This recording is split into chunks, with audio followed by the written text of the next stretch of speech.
ഞങ്ങൾക്ക് കല്യാണങ്ങളൊക്കെ വരുന്നുണ്ട് കേട്ടോ. അപ്പോൾ ഡ്രസ്സൊക്കെ എടുക്കാൻ വേണ്ടിയിട്ട് പുറത്തേക്ക് ഇറങ്ങിയതാണ്. അപ്പോൾ ഉച്ചക്ക് ഫുഡൊന്നും കഴിച്ചിട്ടുണ്ടായിരുന്നില്ല. അപ്പോൾ തൊട്ടടുത്ത് തന്നെ അരിപ്പയാണ് ഉണ്ടായിരുന്നത്. അപ്പോൾ അരിപ്പയിൽ കയറി ഫുഡ് കഴിക്കാമെന്ന് വിചാരിച്ചു. പിള്ളേരൊക്കെ നേരത്തെ റിക്ഷയിൽ കയറി കുറച്ച് നേരമൊക്കെ ഒന്ന് കളിക്കണ്ടായിരുന്നു കേട്ടോ.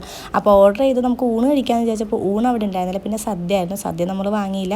പിന്നെ നമ്മൾ ചിക്കൻ ബിരിയാണിയും ബീഫ് ബിരിയാണിയായിട്ട് മിക്സ് ചെയ്തിട്ടാണ് കേട്ടോ വാങ്ങിയിട്ടുണ്ടായിരുന്നത്. എനിക്കാണെങ്കിൽ പനിയൊക്കെ മാറിയിട്ട് ബിരിയാണി ഇപ്പോൾ കഴിക്കുമ്പോൾ ഒരു സന്തോഷമൊക്കെ ഉണ്ടായിരുന്നു. പക്ഷേ എനിക്കെന്തോ ബിരിയാണി അത്ര അങ്ങോട്ട് ഇഷ്ടപ്പെട്ടില്ല. ഞാൻ ചിക്കൻ ബിരിയാണി എൻ്റെ അടുത്ത് വായിക്കും. രുചിയായിട്ട് എന്തെങ്കിലും കഴിക്കാമെന്ന് വിചാരിച്ചു. പക്ഷേ എനിക്ക് എന്തോ ഒരു ഇഷ്ടപ്പെടായിക പോലെ ഉണ്ടായിരുന്നു. കാരണം അരിപ്പയിലത്തെ ഫുഡൊക്കെ നല്ല ടേസ്റ്റുള്ള ഫുഡായിരുന്നു ഞാൻ നേരത്തെയൊക്കെ കഴിക്കുമ്പോൾ. പക്ഷേ ഇപ്രാവശ്യത്തെ എന്തോ ഇനി എൻ്റെ പ്രശ്നമാണോ അല്ലെങ്കിൽ എല്ലാവർക്കും ഉണ്ടായിരുന്നു അറിയില്ല. അപ്പോൾ ആ ഒരു ക്ഷീണം തീർക്കാൻ വേണ്ടി ഞാൻ ഒരു ലെമൺ സോഡ വാങ്ങിയിട്ടുണ്ടായിരുന്നു. അപ്പോൾ ആദ്യം തന്നെ കുടിച്ചത് നമ്മുടെ ഐതുക്കൂട്ടനാണ്. ഐതുക്കൂട്ടൻ ലെമൺ സോഡ കുടിച്ചു. പിന്നെ ഞാനും കുടിച്ചു. നല്ല ടേസ്റ്റ് ഉണ്ടായിരുന്നു കേട്ടോ ലെമൺ സോഡ. പിന്നെ കുറേ കഴിഞ്ഞപ്പോൾ അതൊരു കൈപ്പടിക്കാൻ തുടങ്ങി. കാരണം നാരങ്ങയാണല്ലോ. പിന്നെ നമ്മൾ ബില്ലൊക്കെ അടിച്ച് നമ്മൾ അവിടെ നിന്ന് പുറത്തേക്ക് ഇറങ്ങി നേരെ പർച്ചേസിങ്ങിന് പോകണം. അപ്പോൾ വീഡിയോ ഇഷ്ടപ്പെട്ടാൽ ലൈക്ക് ചെയ്യുക, ഷെയർ ചെയ്യുക, സബ്സ്ക്രൈബ് ചെയ്യുക. ബൈ.